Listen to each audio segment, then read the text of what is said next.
Hello परिंदों, कैसे हो आप लोग। आज के इस वीडियो में हम लोग बात करेंगे बायोलॉजी क्लास 12 का जो पहला चैप्टर है पुष्पीय पादपों में लैंगिक जन्म, उसके मोस्ट इंपॉर्टेंट क्वेश्चंस। यहाँ पर ऑब्जेक्टिव क्वेश्चंस की भी बात होंगे और long type short type questions के भी बात होंगे। ठीक है, और सारे क्वेश्चन को ना एक एक क्लियर कट करवाते हुए चलूंगा ताकि एक एक चीजें ना बच्चे तुम लोगों को समझ आ जाए। ठीक है, तो सभी बच्चों का एक काम, यदि आप लोग अभी तक हमारे लेक्चर्स नहीं देखे हैं, चैप्टर्स के लेक्चर नहीं देखे, तो अभी आपके पास टाइम है बच्चे। ठीक है, अभी बोर्ड एग्जाम होने में बहुत टाइम है। ठीक है, तो आप लोग सारे लेक्चर्स को कंसिस्टेंट देख लीजिए। ठीक है, क्योंकि पुष्पीय पादपों को लैंगिक जन्म का जो लेक्चर था, जो वीडियो था, उसको हमने पढ़ा दिया है आपको चैनल पर, और वो वीडियो चैनल की प्लेलिस्ट पर अपलोड है। ठीक है, तो वहां पर जाकर के आप लोग देख लीजिए। आज हम लोग पहले क्वेश्चन की शुरुआत करते हैं और आज यहां पर हम लोग ऐसे क्वेश्चन की बात करेंगे जो कि मोस्ट इंपॉर्टेंट है। ठीक है, तो अपने दिमाग को ना, ये जो दिमाग है आपका डिब्बा है ना, इसको खोल के रखना बच्चे। ठीक है, क्या करके रखना, इसको खोल के रखना। ठीक है, इसको बंद करके मत यहाँ पे बैठ जाना कि बंद किए हो बस बैठे हो, बस मौज करने आए हो, मस्ती करने आए हो बायोमन के पास, ऐसा नहीं है। ठीक है, और आपको पता है कि हर संडे 10 बजे हम लोग लाइव आते हैं।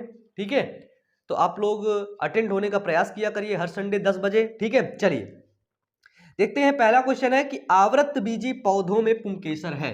पहला क्वेश्चन क्या बोलता है कि आवृत बीजी जो आवृत बीजी पौधे होते हैं, आवृत बीजी पौधों में पुंकेसर है। बताइए, जो पुंकेसर होता है, मैंने आपको बताया था पुंकेसर किसका भाग होता है, नर का भाग होता है, बीजांड का भाग होता है, मादा का भाग होता है, या फिर दोनों का होता है, या फिर कोई नहीं। तो पता है बच्चे, जो पुंकेसर होता है, पुंकेसर जिसको हम लोग एंथर के नाम से जानते हैं, एंथर किसका भाग होता है, एंथर भाग होता है बच्चे नर जननांग का। और मादा जननांग का क्या भाग होता है बताइए, मादा जननांग का, मादा जननांग का भाग होता है बच्चे स्टिग्मा और स्टाइल और ओवरी। वर्तिका, वर्तिकाग्र और अंडाशय मादा जननांग का भाग होता है। ठीक है बच्चे, नेक्स्ट क्वेश्चन। ठीक है, बताओ समझ आए कि नहीं। जब चैप्टर देखे होगे बच्चे, तुम ही लोग बता दिए होगे इस क्वेश्चन का आंसर। नेक्स्ट है कि एक प्रारूपिक आवृत बीजी परागकोश में लघु बीजाणु धानियों की संख्या होती है। क्या है कि एक प्रारूपिक आवृत बीजी, ठीक है, एक प्रारूपिक आवृत बीजी परागकोश में क्या बोलता है, परागकोश में लघु बीजाणु धानियों की संख्या होती है, लघु बीजाणु धानियों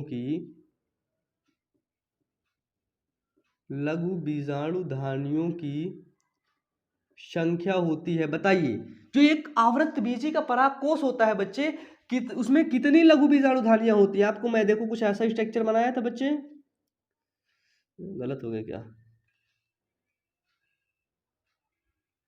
ऐसा है ना, परागकोश की संरचना। ये क्या है, ये लघु बीजाणु धानी ही तो है। कितनी बीजाणु धानी है बताइए, 4 बीजाणु धानियां होती हैं। कितनी, 4। तो एक प्रारूपिक, ये देखो, ये क्वेश्चन घुमाने के लिए तुमसे पूछा गया है। ठीक है, क्वेश्चन तुमको घुमा रहा है, कि क्वेश्चन तुमको टहला रहा है कि बाई चांस अगर तुम भूल जाओ, कुछ गलत बता दो, तो फिर उनका काम बन जाए। और एग्जामिनर क्वेश्चन सिंपल से नहीं बता देगा कि बताओ एक परागकोश में बीजाणु धानी की संख्या कितनी होगी, नहीं, घुमाए टहलाएगा। क्या घुमाएगा, एक प्रारूपिक आवृत बीजी परागकोश में लघु बीजाणु धानियों की संख्या कितनी होती है, हमें पता है भैया। एक परागकोश में लघु बीजाणु धानी सिर्फ 4 ही होते हैं। बाई चांस ये तो खराब हो गया, ये तो कोई चोर चुरा ले गए तो 3 होते हैं, लेकिन तो 4 ही होते हैं, 3 तो होते ही नहीं। ठीक है, चलो नेक्स्ट आता है कि प्रतिमुख कोशिकाएं वह होती हैं जो उपस्थित होती हैं। तीसरा क्वेश्चन है बच्चे, प्रतिमुख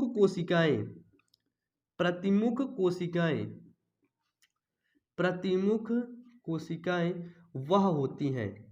बच्चे, जब मैं आपको बीजांड पढ़ा रहा था, ओव्यूल पढ़ा रहा था, ओव्यूल में मैं आपको बताया था कि यहाँ पर प्रतिमुख कोशिकाएं पाई जाती हैं। तो बताइए, ओव्यूल में आपको मैं एक हीलियम, वो निभाग के बारे में बताया था। ठीक है, निभाग के बारे में, किसके बारे में बच्चे, निभाग के बारे में।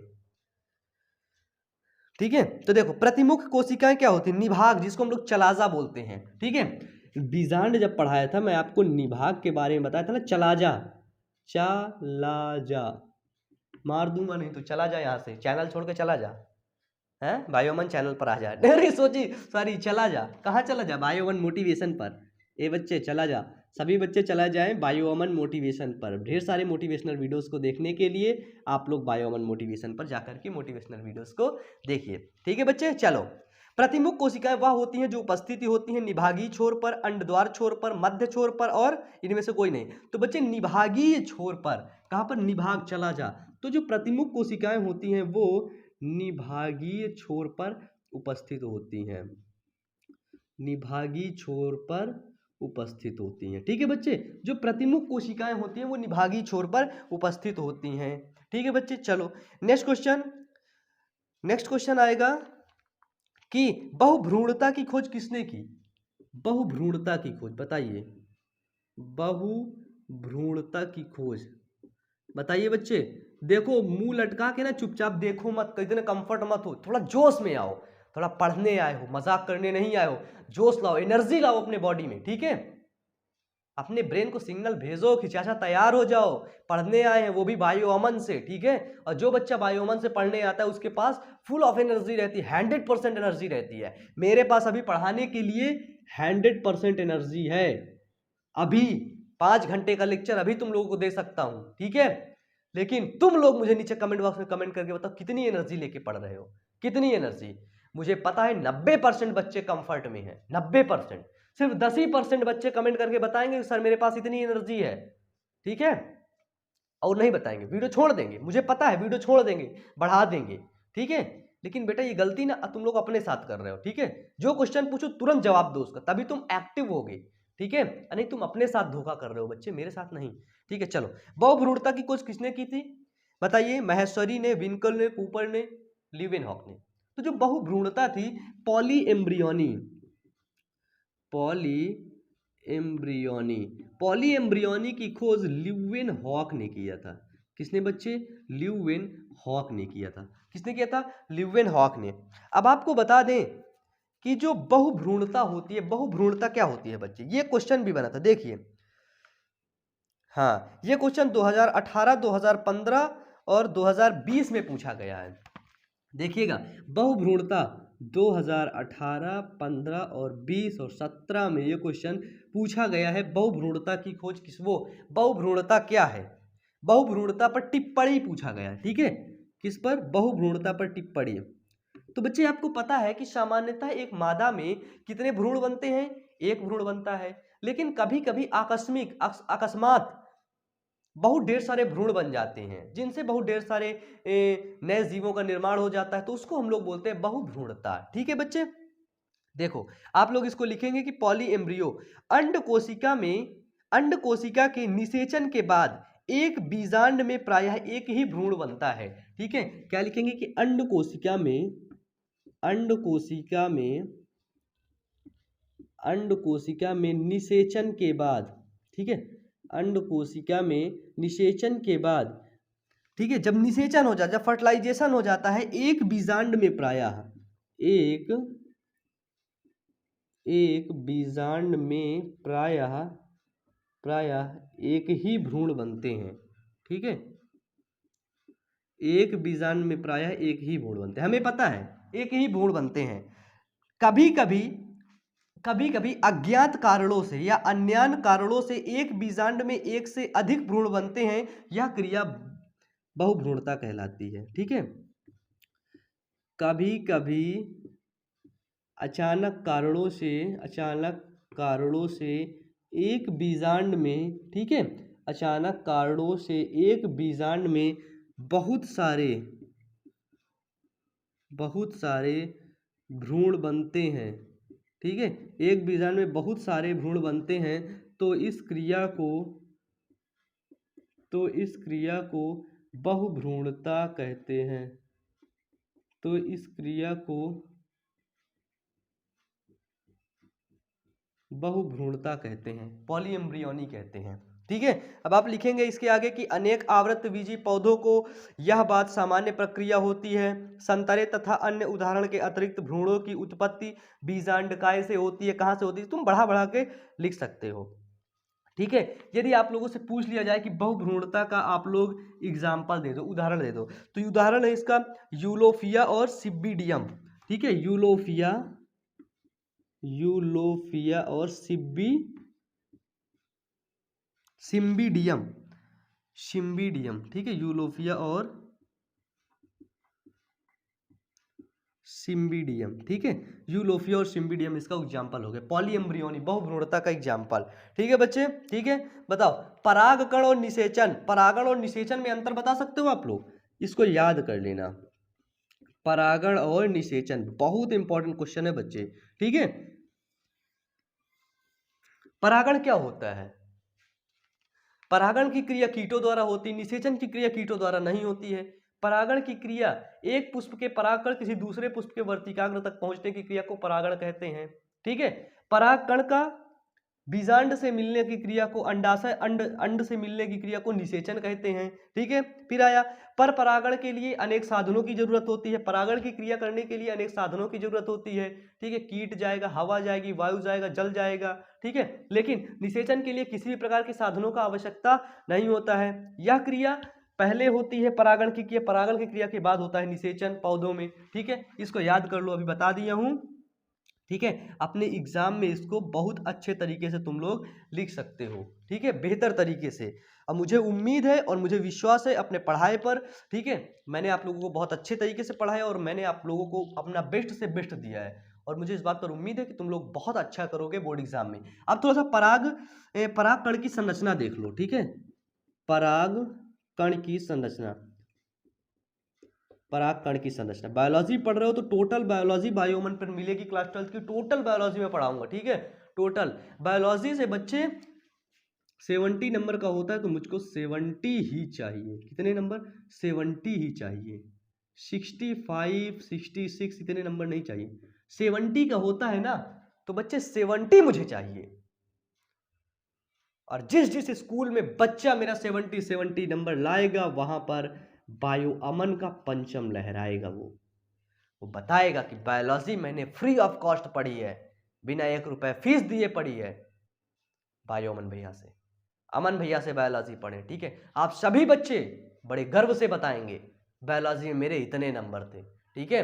तुम लोगों को ऐसे पढ़ाऊंगा ना, पढ़ाने लायक हो जाओगे, तुम खुद ही दूसरों को पढ़ाओगे। आजा बेटा पढ़ ले, आजा बेटा पढ़ ले, है ना। चलो परागकण की संरचना देखते हैं। परागकण की संरचना बच्चे आप लोग देखे होंगे कुछ, है ना, ऐसे होता है। फिर इसके अंदर न्यूक्लियस होता है ना। देखिए परागकण की जो बाहरी संरचना होती है उसको हम लोग बोलते हैं वाह्यचोल। परागकण की जो बाहरी संरचना होती है उसको हम लोग बोलते हैं वाह्यचोल, एक्साइन, ठीक है। और इसके अंदर एक आंतरिक संरचना होती है, आंतरिक लेयर होती है, उसको बोलते हैं हम लोग अंतःचोल, एंटाइन, ठीक है। एक्साइन और एंटाइन समझ गए। एक्साइन और एंटाइन के बाद अंदर एक होता है इसके वर्धी केंद्रक। जब मैं आपको बताया था, है ना, इसका संरचना, तो वहां पर बताया था कि इसमें एक वर्धी केंद्रक पाया जाता है। वर्धी केंद्रक के बाद इसमें एक जनन केंद्रक पाया जाता है, ठीक है। समझ लो इसमें क्या क्या पाया जाता है, वर्धी केंद्रक, जनन केंद्रक, और इसमें ये परागकण द्रव भरा होता है, ठीक है। और क्या होता है, और इसमें बच्चे यहाँ पर ये जनन छिद्र होते हैं कई कई जगह पर, ठीक है। यहीं से ये केंद्रक लोग बाहर निकलते हैं, ठीक है, जनन छिद्र होते हैं। आप लोग बुक उठा करके देखेंगे, नहीं तो देखिए कैमरा के सामने इसको जूम आउट जूम इन कर रहा हूं, देख लेना, ठीक है।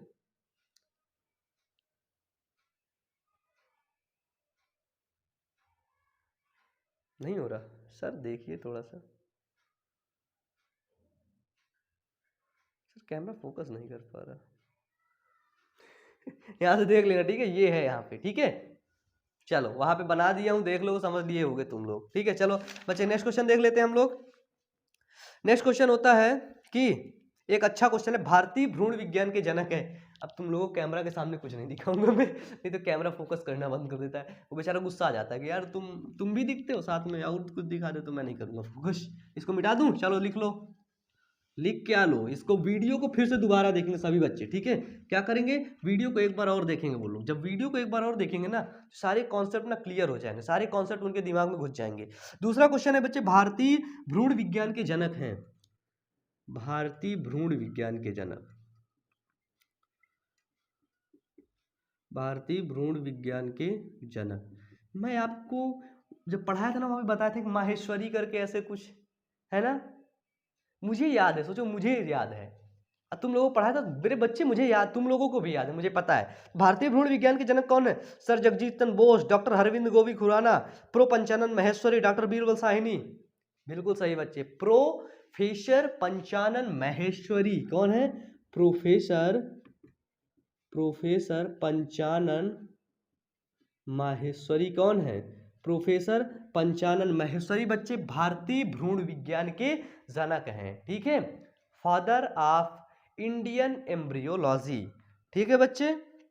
या फिर इसको ऐसे पूछा जा सकता है कि भारतीय भ्रूण विज्ञान के पिता कौन है, तो प्रोफेसर पंचानन माहेश्वरी। और अगर पूछ लिया जाए कि बहुभ्रूणता की खोज, तो एंटोनी वॉन ल्यूवेनहॉक आप लोग जवाब देंगे, ठीक है बच्चे, ठीक है। एक क्वेश्चन और आप लोगों को बता दूं कि देखिए, सपोज दैट, समझिएगा, एक क्वेश्चन है कि एक आवृत्त बीजी में 400 पराग कणों को उत्पन्न करने के लिए कितने अर्धसूत्री विभाजन आवश्यक हैं, ठीक है।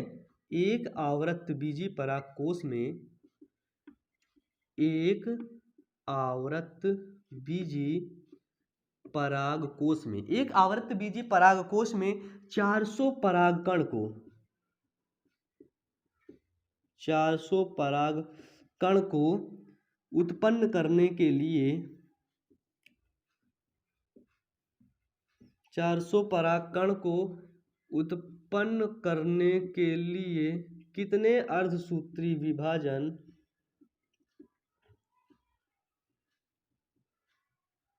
कितने अर्धसूत्री विभाजन आवश्यक हैं। एक आवृत्त बीजी परागकोश में 400 परागकण को उत्पन्न करने के लिए कितने अर्धसूत्री विभाजन आवश्यक है। हमको पता है बच्चे कि एक परागकोश में जब अर्धसूत्री विभाजन होता है तो 4 पराग कण निकलते हैं, अगर, है ना, जब एक अर्धसूत्री विभाजन होता है तो 4 परागकण निकलते हैं। एक जब अर्धसूत्री विभाजन 4 परागकण बनते हैं। अगर 100 अर्धसूत्री विभाजन होगा तो कितने परागकण बनेंगे? 400। कितने अर्धसूत्री विभाजन होना आवश्यक है? 400 यदि परागकण हमें बनाना है बच्चे तो 100 अर्धसूत्री विभाजन कराना होगा, ठीक है। बिना आप लोग देखे बता सकते, क्योंकि एक पराग कोश में कितने वो होते हैं? 4 होते हैं, 1 2 3 4। एक बार अर्धसूत्री विभाजन होगा 4 परागकण का निर्माण होगा, ठीक है। एक बार अर्धसूत्री विभाजन होगा 4 परागकण निकलेंगे, और यदि एक अर्धसूत्री में 4 निकल रहे हैं तो 100 अर्धसूत्री विभाजन जब होंगे तो 400 परागकण बच्चे निकलेंगे। ये इसका 100 नंबर सही है, 100 ऑप्शन हाँ दिया गया है। 400 100 250, कौन सा ऑप्शन सही है? 100 ऑप्शन। बच्चे क्वेश्चन पढ़ के जवाब बताना है आपको, ठीक है, ऑप्शन देख के मैच नहीं करवाना है। निभाग किस में पाया जाता है? निभाग किस में पाया जाता है? जो बेटा निभाग होता है, निभाग पाया जाता है बीजांड में, ठीक है। ऐसे याद रखना, क्योंकि एग्जामिनर आपको ना बहुत ढेर सारे बच्चे घुमाने का प्रयास करेगा, लेकिन आप लोगों को घूमना नहीं है। अब दे दिया जाएगा कीट द्वारा परागण किस में होता है, तो बच्चे एक फूल का याद नाम कर लो, गुड़हल। गुड़हल का फूल ना गर्लफ्रेंड और बॉयफ्रेंड को नहीं दिया जाता है, किसको दिया जाता है? कीट को, क्योंकि उसमें जो परागण की क्रिया होती है कीट करता है। कीट द्वारा परागण अगर दिया गया है, कीट द्वारा परागण किस में होता है, तो बच्चे गुड़हल होता है, ठीक है। चलो बच्चे, एक क्वेश्चन सबसे इंपॉर्टेंट, इसको समझ लो फिर जाना, ठीक है। एक क्वेश्चन सबसे इंपॉर्टेंट कि लघु बीजाणुधानी की सबसे भीतरी परत को क्या कहते हैं? देखिए, जो लघु बीजाणुधानी होती है, ठीक है, ये है हमारी लघु बीजाणुधानी। और इस लघु बीजाणुधानी की जो भीतरी परत होती है, ये देखिए सभी में होती है, इसमें कई परत होती हैं, ठीक है। ये भीतरी परत है हमारी, कौन सी परत है बच्चे? भीतरी परत, याद रखना इस परत को, ठीक है बच्चे। ये है भीतरी परत, और भीतरी परत को हम लोग बोलते हैं टेपिटम। क्या बोलते हैं? टेपिटम। और इस टेपिटम, याद रखना, लघु बीजाणुधानी की भीतरी परत को बोलते हैं बच्चे टेपिटम। और सॉरी, ये टेपिटम क्या करती है? ये टेपिटम पराग कणों को पोषण प्रदान करती है। जब यहां से पराग कण बन के निकलते हैं तो उनको खाना पीना देने का काम होता है। परागकण को पोषण प्रदान करती है कौन? टेपिटम। याद रखना इसको, बहुत इंपॉर्टेंट क्वेश्चन है बच्चे, बहुत इंपॉर्टेंट क्वेश्चन। ऑब्जेक्टिव में भी पूछा जा सकता है, लिखने के लिए भी आ सकता है कि टेपिटम का महत्व तो बताओ 2 नंबर में। लेकिन अगर तुम थोड़ा सा गलती कर गए बच्चे, थोड़ा सा दिमाग इधर उधर हुआ तो ये क्वेश्चन छूट सकता है और तुमसे नंबर कट सकते हैं। लेकिन बायोमन से पढ़ने आए हो तो क्वेश्चन छूटना नहीं चाहिए।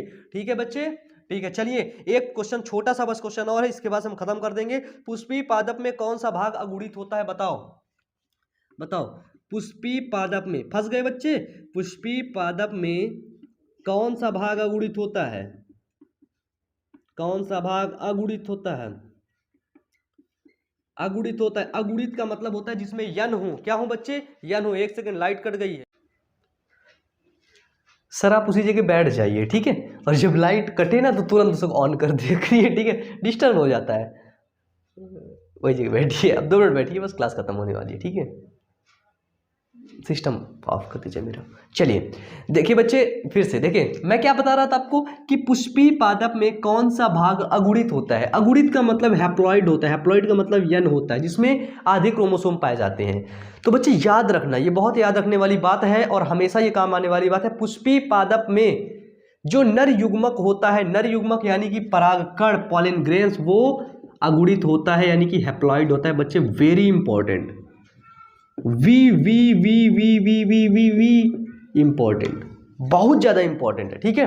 एग्जामिनर फंसा लेगा तुमको इसी में, लेकिन मेरे बच्चे फंसना नहीं है आप लोगों को, ठीक है, क्योंकि आप लोग बायोमन के बेस्ट परिंदे हैं, ठीक है। चलिए एक वर्ड जो था टेपिटम, अभी मैंने आपको बताया था टेपिटम के बारे में, याद रखना कि ये लघु बीजाणु, लघु बीजाणुओं को हम क्या बोलते हैं? परागकणों, पॉलिन ग्रेन्स। ये लघु बीजाणुओं को पोषण प्रदान करता है और टेपिटम लघु बीजाणुधानी की सबसे अंतः परत होती है, ये याद रखना, ठीक है। तो चलिए आज के ये वीडियो यहाँ पर आपका खत्म करते हैं। और यदि आपको जो इमेज है ना इस जो चैप्टर में पुष्पी पादपों में लैंगिक जनन में जो इमेज है, ठीक है, मैं देखा कि उसमें कई ढेर सारी इमेज हैं, मैं जब आपको पढ़ाया था, ठीक है।